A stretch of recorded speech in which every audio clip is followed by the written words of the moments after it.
Welcome to the Create Your Empowered Self podcast. This how-to podcast is focused on empowering you to live your best life by incorporating the principles of the law of attraction, NLP, meditation, and other spiritual teachings. I'm Jeannie Hall, a certified NLP practitioner and creative empowerment coach. Let's get you empowered. Hello, and welcome to the Create Your Empowered Self podcast. This is episode 13, Breakthrough.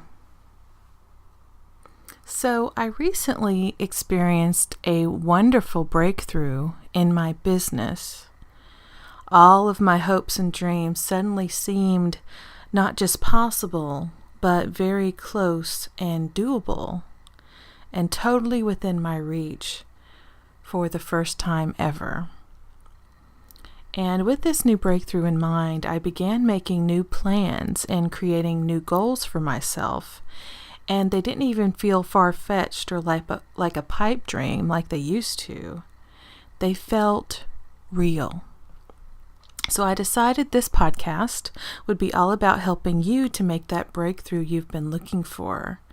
And please understand, I am someone who, even though I wanted these breakthroughs to happen and I wanted these big dreams and I wanted all these wonderful things for myself, I really deep down had trouble translating those desires into actual beliefs that could come true. I wanted them, but I kind of deep down didn't believe that they were possible for me until I really took myself to task and worked on my limited beliefs and my thought processes and my emotions and how I felt about myself and about my dreams, and started to accept that I am a co-creator with the universe and that I have power and that I am creating my life.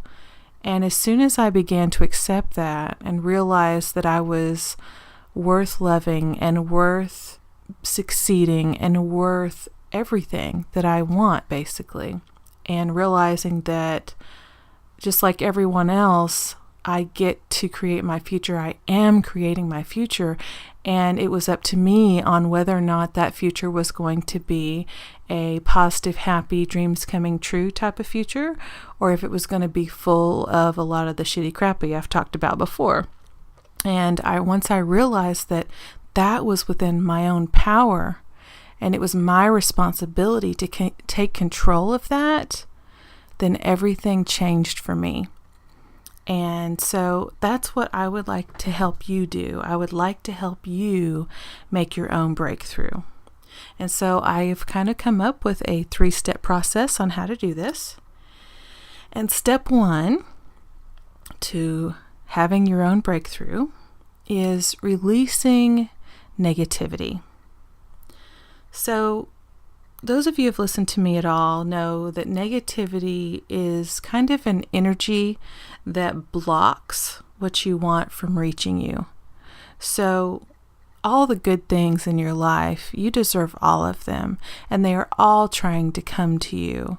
And I truly do believe that there is a higher power, no matter what you call it, God, the universe, your inner self, your higher self, whatever source, whatever you want to call it, that is there creating the best possible life for you.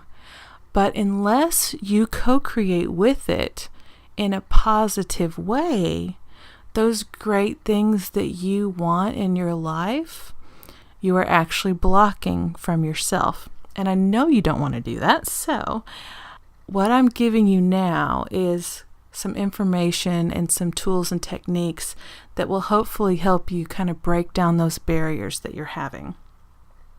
So we all tend to have areas of negativity in our lives, so don't beat yourself up for that. I mean, we're human. We're going to mess up. We're going to have issues with certain things. That's just part of the deal, being here. in these human bodies. So please, please don't beat yourself up. Understand that it's kind of the Oprah saying, when you know better, you do better. We do the best we can with what we're given and the information we have at the time. But once you get new information, it's amazing what that can do for you. So negativity is just a coping mechanism. It's what we do, is cope by being negative and complaining, because it makes you feel a little bit better, maybe not very much, but a little bit better, to commiserate with other people. And a lot of us, that's the only technique we've ever learned to deal with negative situations, is to bitch and moan about it, right? And to feel bad about it. And we think that this is normal, that to not complain about it is not normal. So we just go with what we see other people doing. And even if it's not particularly successful, it doesn't actually help that much when that's all you've ever seen. Of course, that's what you're going to do. And I'm certainly guilty of this too. I think probably all of us are, unless you were raised in a very enlightened household. You're pretty much, that's the main option you were given. So that's what most of us kind of grow up seeing and end up doing in our adult lives. But once we learn other coping techniques, we can start to change that, and we can start to feel better in our lives, which is, of course, the catalyst to the happier changes that we're wanting. So 2 main areas we usually feel negativity around will involve either situations and circumstances or individual people. So if it's a situation, it's something usually like we don't like a job that we feel stuck in, for example, or maybe it's a home we've outgrown and we feel is too small or too large. Maybe you're ready to downsize. Whatever the situation may be, if you're starting to feel uncomfortable and like you no longer fit, maybe you did at one time, but now you don't. Or maybe you feel like you've never fit in that situation. And so the more you're in it, the more you feel unhappy about it. That may be an example of a negative situation that you're in. Now, if it's the case of a person, an individual, typically that person has hurt us, or they've angered us, or they've made us sad, or all the above, right? And in order to have a breakthrough, we need to move past this negativity in some way. Even if you're just baby stepping, that's totally okay. But starting to get some momentum away from the negativity is essential to making a breakthrough. So one thing you can do is become aware of how the negativity feels in your actual physical body. So if you're having, let's say you're having a panic attack. I have experienced this. Absolutely. So I totally understand what it's like. The shortness of breath, the feeling of your heart racing, your pulse going out of control, like you can't breathe, like you're going to die even. It's a very, very, very uncomfortable feeling. So I can definitely commiserate if you've ever experienced a panic attack or anxiety attack. It's very uncomfortable.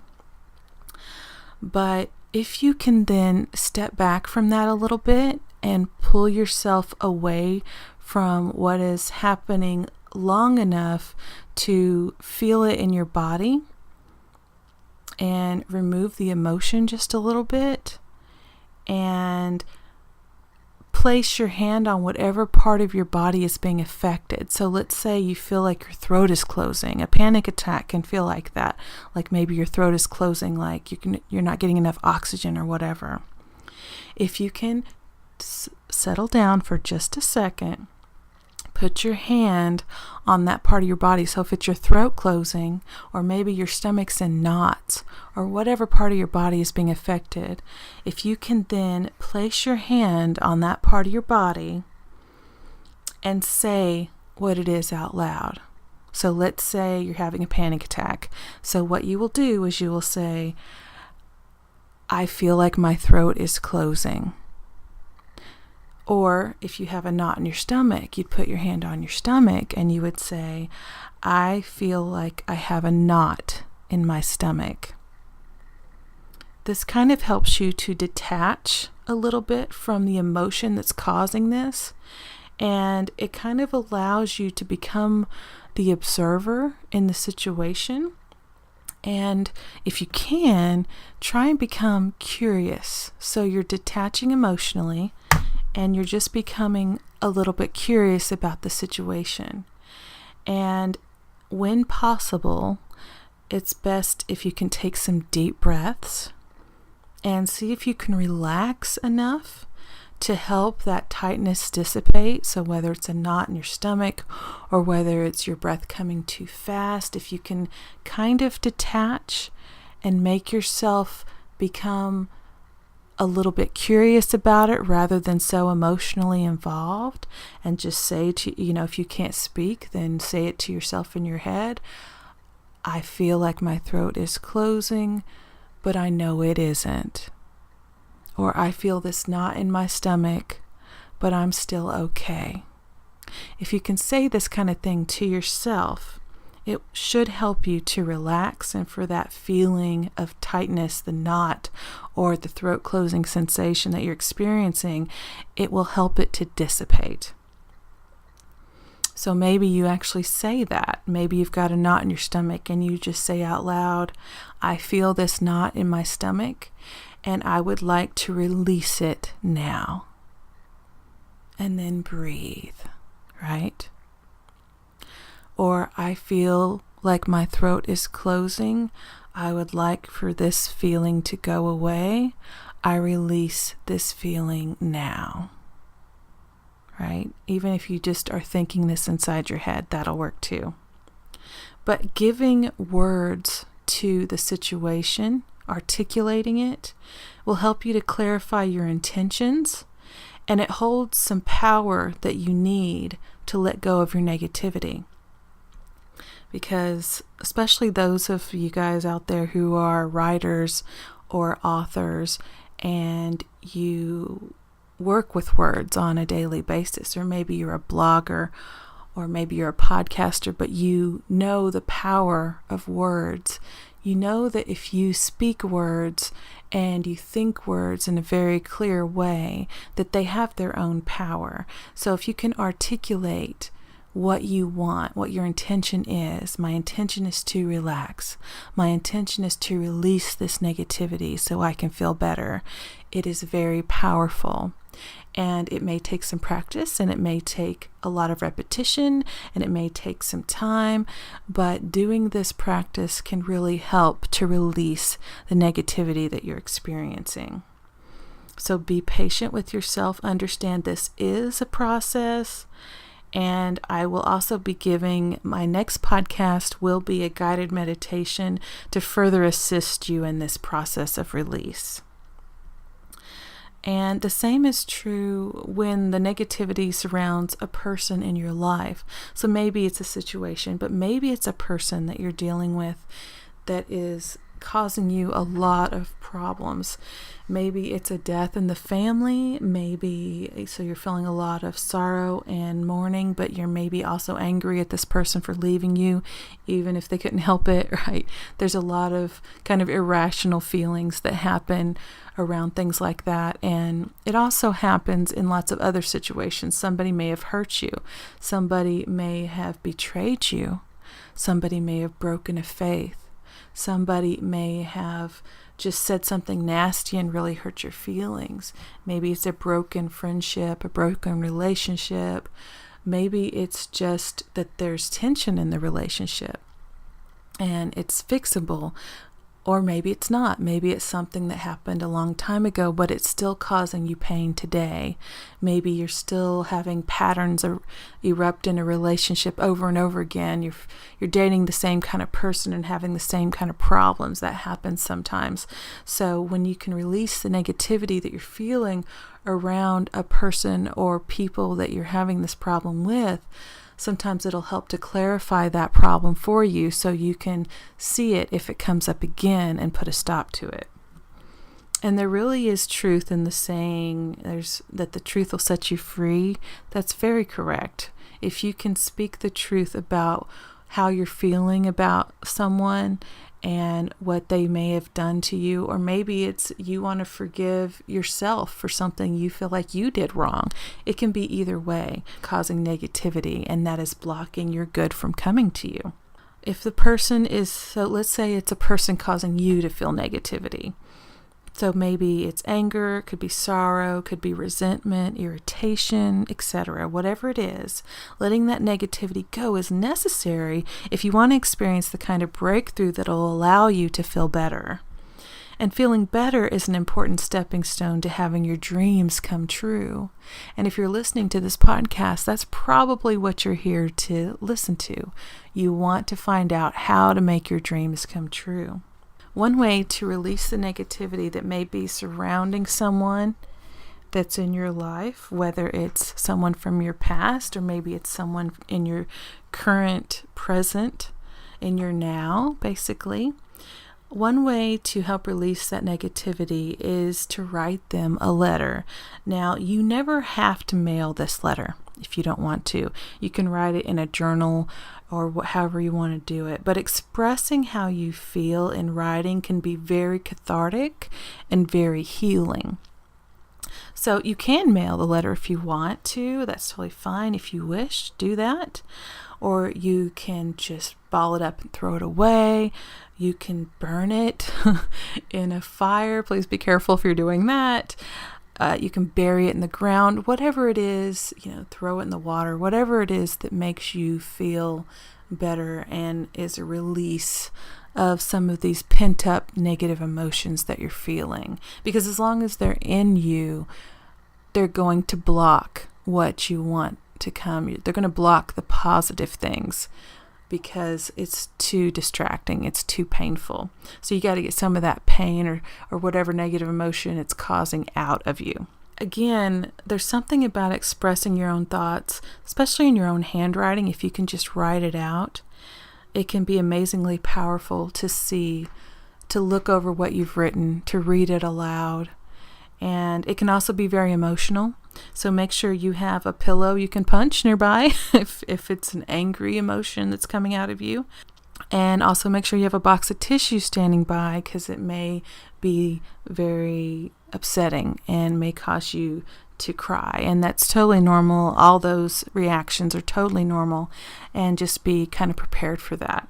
But they can really help you get to a breakthrough. I'm also going to release a guided meditation tailored specifically for releasing your feelings involving another person. So stay tuned for both of those. I'm going to do 2 guided meditations next. One will be releasing negativity around a situation, and one will be releasing negativity around a person or a relationship. So stay tuned for those.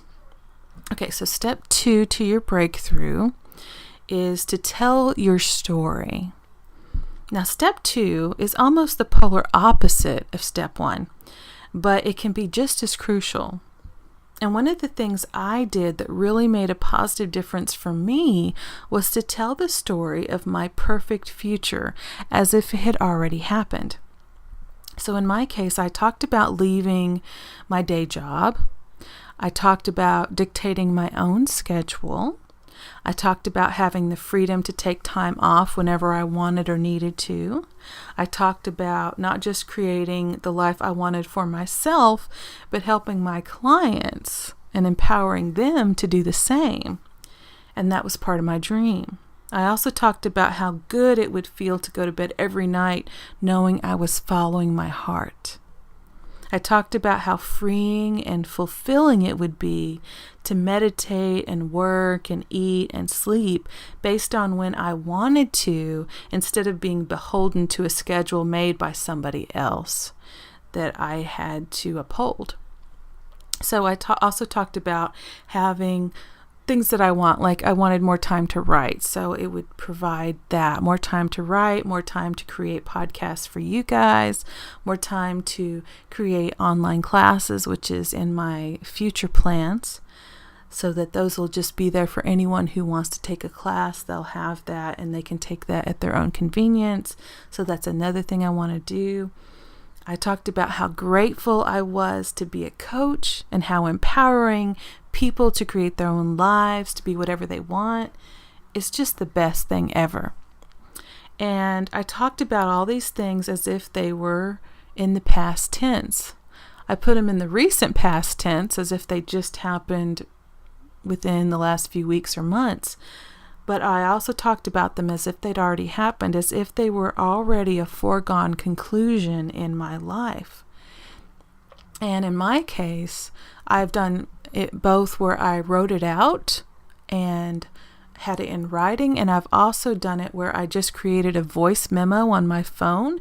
If you have a modern cell phone, smartphone, then you probably have a voice memo feature on your phone. And all I did was I just talked into my phone about what my perfect life would be like if I was living it right then. What it would be like to be in that perfect life and how good it would feel and why it felt that good. And so creating that, and then I would just listen to it. So then I just listened to it in my car going to work, or whenever I was driving somewhere, I would just listen to myself talk about my perfect life. And it's just as if it has already happened, and I felt all the emotions, and I made sure that those emotions came out in my voice when I read it or when I spoke those words and talked about it. And it just felt very real. And you're also kind of putting yourself in the mindset of someone that already has that in your life. And the more you do that, the more likely it is that it will be in your life. So it's extremely powerful and very effective. And now, one of those big things that I talked about has started to happen. And it's so fantastic to see evidence in your life of a dream coming true, starting to come true. And yet I know exactly how painful it is to not have that thing you so desperately want to. I've been on both ends of the spectrum. I totally get that. And especially if you feel like you're trapped in an extremely undesirable situation, it's just really uncomfortable. And part of the problem is partly neurological in nature. So NLP, which is neuro-linguistic programming, if this is the first podcast you're listening to from me, it explains that when we're children, we soak up information like a sponge. And since we have no life experience at that age, we take whatever we're learning in without question. We don't know to question it. So whatever we're being taught, we just accept it blindly. So if we're taught that money doesn't grow on trees and it's hard to come by, we believe it. If we're taught that marriage is full of fighting and ugliness, we believe that.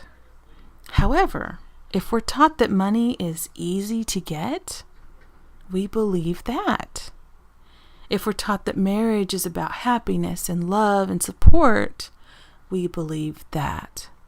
So the beliefs we develop at that age can be positive or negative, and most of us experience both of those. But something else that happens in our brain is that it's only willing to accept new information easily when we're young. So once before the age of 25, basically, we pretty much have no problems accepting. Now as we grow, when we're very little, we just accept everything at face value, and as we get a little older, especially we start to hit puberty and stuff, we will definitely start questioning things. But we can still accept totally new information with very little problem up until we're about 25. So if you talk to a high school graduate and they're getting ready to go into college or they're getting ready to enter the workforce, most of them are full of enthusiasm and big dreams, and they totally believe they can achieve those dreams without question. Most young people at that age are full of, I want to do this, and I want to try this, and I want to travel the world, and I want to backpack across Europe, or whatever it is that they want to do, or I want to be a doctor, a lawyer, I want to be the president, I want to be whatever these huge dreams are. Or maybe they don't know, but they're willing to explore, right? But they're open to that still at that age without a problem. But once we get past 25, our brain chemistry starts to change. And what happens is we start to resist change. And so have you ever heard someone who's older, especially maybe elderly, but even not that old, even just middle-aged like me, I'm going to be 45 this year. I have heard people say this as young as 30, where they call themselves set in their ways. But especially those who are a little older than that will say, I can't change, I'm set in my ways. And maybe you'll hear someone say that about someone else. Oh, they're never going to change. They're too set in their ways. But the truth is, they can change. They just don't want to. And the reason they don't want to is because familiarity begins to feel safe once we get to 25 and past that. And change starts to feel more dangerous. It starts to feel scary. But we can still choose to change if we want to. We just need to be aware that our brains are going to throw roadblocks at us when we do. But if we're aware of this when it happens, then that can make all the difference, because then you're expecting it. You know the fear's going to hit. So you can derail that fear as soon as it comes up for you. So when I first thought about leaving my day job to be a full-time coach, my brain screamed at me. And some of the things that it screamed was, you'll lose your house. You'll end up homeless. You'll fail. You'll feel like an idiot. Right? Now, these are all things that are possible. They are possible. Every one of them. But they're also the very worst case scenario. And here's the thing. There's a lot of other scenarios that are way more likely than any of those. So what if the only thing that could happen was the very best case scenario? So when our brains throw those worst case scenarios at us, you can stop them and say, I don't believe that. I believe something better is waiting for me, and I do not have to stay in a situation I don't like, especially if I hate the situation, right? So question that. Talk to yourself and figure it out. Why would I want to stay in a situation I greatly dislike or even despise when I have the power and I have the ability to create the life of my dreams? And the same is as true for you as it is for me. I am no smarter than any of you. I am no more talented, no more capable, right? The only difference is I started to change my belief system. I started to change it from, oh, I'm not really confident enough to do that. I'm not really smart enough. I'm not good enough. I'm not worthy enough. I don't deserve that, right? I've made mistakes in my life, so I don't deserve. So what? We've all made mistakes in our lives. We've all had our confidence shaken before. It doesn't mean you can't get back up on the horse and try again. And the way success happens is exactly that. You don't let failure stop you, and you don't let fear stop you. So you have to be willing to change your beliefs from negative to positive to have a breakthrough of your own. So now when my brain screams, not having a regular paycheck is financially irresponsible, right? I will argue back with my brain, right? And I'll say, not pursuing my dreams is even more irresponsible than going after them, because living a life unfulfilled is miserable, and I don't want to be miserable. So in short, I tell my brain to take a chill pill and shut the hell up, basically. I tell my brain to relax, that I'm the one choosing this, and everything is going to be all right. And I believe that. And this is so, so empowering. And you can do that too. So my step 3 is get a coach. And I say this because that is what helped me make my own personal breakthrough. I had a coach. I still have a coach. I'll probably always have a coach. And I know that gave me the strength and the support and the understanding that I could do it. There's just something about having someone in your corner at all times. So this is also an optional step, of course, but everyone I know who was able to truly create major breakthroughs in their lives had the support of a life coach. And I almost can't express how powerful one-on-one support can be as you travel along your own personal journey, because I credit my own coach with my breakthrough, and so do many others who are incredibly successful in their lives. If you talk to anybody who's a millionaire and is a self-made millionaire, or anyone who's a successful entrepreneur, a female entrepreneur who's making $1 million or making $100 million, whatever the situation is, maybe they have gone out and been a catalyst for change. Maybe they're saving lives. Maybe they're just following their dream of writing a book. Maybe they are kick-ass parents.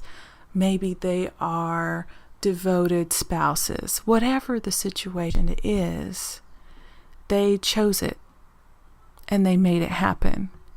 And a lot of that can be due to having the support of someone like a coach. And I do believe in a higher power. I believe in God and the universe. I believe that God always has my back. The universe always has my back. I really do believe that. But having another human being who's on this plane with me, who has been trained as a coach and has already managed to achieve their own success, makes a huge difference. So the coach you need to find for yourself is someone who's already achieved what you want to achieve in the future. That is one of the keys. They don't have to have everything in the whole world achieved, but they at least need to be a step or two ahead of you. And I kind of compare this to learning algebra or a foreign language. Yes, you can totally do these things all by your lonesome if you want to. You can go and just buy a book and learn this stuff. You can. But is it way easier to have a teacher there to correct you when you make mistakes or get stuck or to redirect you when needed? Oh, hell yes, right? It is so, I'm not a math person, so algebra just baffled me. And if I hadn't had a teacher teaching me, there's no way I know that I would have been able to learn it straight out of a book. There's no way. And I think a lot of foreign languages the same way. There's lots of different inflections and learning how to speak it. And you may think you're saying it right and you're not, and you get corrected by your teacher. If there's no teacher there, then it's kind of hard to get it right. And it's possible, it's just a lot more difficult, right? I think the same is true of coaching, because spiritual journeys are very beautiful, very individual things, but they can also be really challenging. And having someone there to be your cheerleader and to be your support system and keep you going when you might quit otherwise can make all the difference. So I hope this podcast helps you to make your own breakthrough. And there are lots of coaches out there who specialize in everything from weight loss to money to business to relationships and everything in between. I personally specialize in 2 areas, although I'm able to help with all the above. My specialty is writers who have lost their creative sparks and helping get that creative spark back. And I also specialize in those who are just starting out on their spiritual journeys and need a little bit of assistance with that, because I have been there. And I had a coach to help me. I had a few coaches to help me on that. So if either of those situations apply to you and these podcasts resonate with you, please feel free to sign up for a free mini session and see if we're a good fit. I would love to work with you. And empowering people to make their dreams come true really is my passion. So I would love to help you along that journey. So thanks so much for listening. And as always, have an empowered day, week, month, and year. Bye-bye.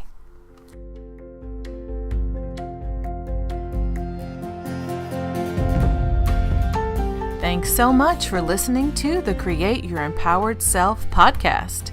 If you've enjoyed this content or found it helpful, please let me know by leaving a review. I upload podcasts every Wednesday and Saturday, so subscribe to receive these regular updates. Now, go out there and live a more empowered life.